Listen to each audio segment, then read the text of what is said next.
بسم الله الرحمن الرحيم اللهم صل وسلم وبارك على سيدنا محمد الفاتح لما خلق والخاتم لما سبق الناصر الحق بالحق والهادي إلى صراطك المستقيم وعلى آله حق قدره ومقدار لازم وبعد السلام عليكم ورحمة الله تعالى وبركاته.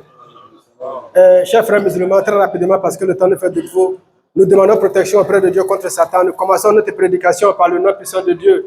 Nous adressons le salut sur le saint prophète de l'islam, les membres de sa famille, ses fidèles compagnons et tous ceux qui ont suivi ses voies et ses traces, et ce jusqu'au jour de la résurrection. Et alhamdulillah, nous voilà un nouveau vendredi. Chers frères musulmans, nous rendons grâce à Dieu. Et comme je venais de le dire tantôt, très rapidement, le thème que nous sommes en train de voir avec Oussaz El Hadji Khalilou Sako concerne la zakat. La zakat. Comme on vous l'a dit ici, l'islam évolue avec le temps. Quand nous sommes en Ramadan, on vous parle des avantages de Ramadan. Quand c'est le Hajj, on vous parle de Hajj. Mais là maintenant, nous sommes dans le mois où on doit donner la zakat. Donc obligatoirement, Oussaz a choisi de nous parler de la zakat. Mais quand on parle de la zakat en ce mois-ci, cela ne veut pas dire que tous les musulmans doivent donner la zakat en ce mois-ci. Non. C'est-à-dire, ceux qui ont travaillé une année et que leur une année correspond à ce mois, et ils doivent donner la zakat. Mais ceux qui ont commencé à travailler et que ça fait 10 mois, ce mois-là, ils ne peuvent pas donner d'abord la zakat. Ils vont attendre 2 mois supplémentaires pour faire 12 mois pour donner la zakat. Donc la zakat se donne après une année de travail. C'est comme pour les salariés, c'est après 1 mois de travail qu'on te paye. Donc la zakat, c'est après une année de travail. Et une année, ça fait 12 mois.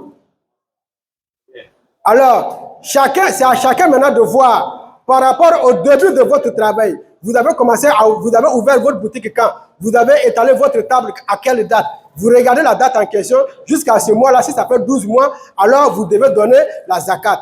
Et quand on dit la zakat, très souvent nous avons tendance à faire la nuance. Nous pensons que non, c'est ceux qui vont à Dubaï, c'est ceux qui vont en Chine, c'est ceux qui vont à Singapour qui doivent donner la zakat. Non. Il faut d'abord construire sa parcelle avant de commencer d'abord à donner la zakat. Non. Oussaz nous dit qu'après les recherches qu'ils ont faites auprès des bijoutiers, ceux qui travaillent l'or et l'argent blanc, parce que l'islam avait d'abord donné le montant de la zakat par rapport à l'or et l'argent blanc. Parce qu'à cette époque-là, il n'y avait pas le billet de banque que nous avons aujourd'hui en circulation. Donc, ils ont donné par rapport à l'or et l'argent blanc. Donc, pour évaluer votre zakat, il faut convertir à ce montant qui a été donné par l'islam.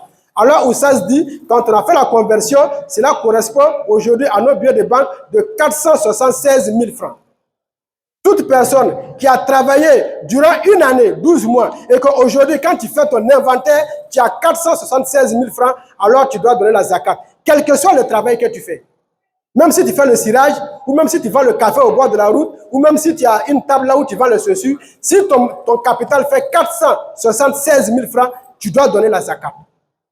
Alors la zakat, Dieu ne nous demande pas beaucoup, il nous demande seulement peu, 2,5, c'est-à-dire 476 000 francs. Vous divisez par 2,5, ou pour faire court, vous divisez par 40.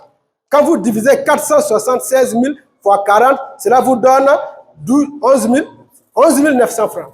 Vous voyez? Donc c'est comme si vous avez 476 000 francs, Dieu vous demande 11 900, même pas 12 000.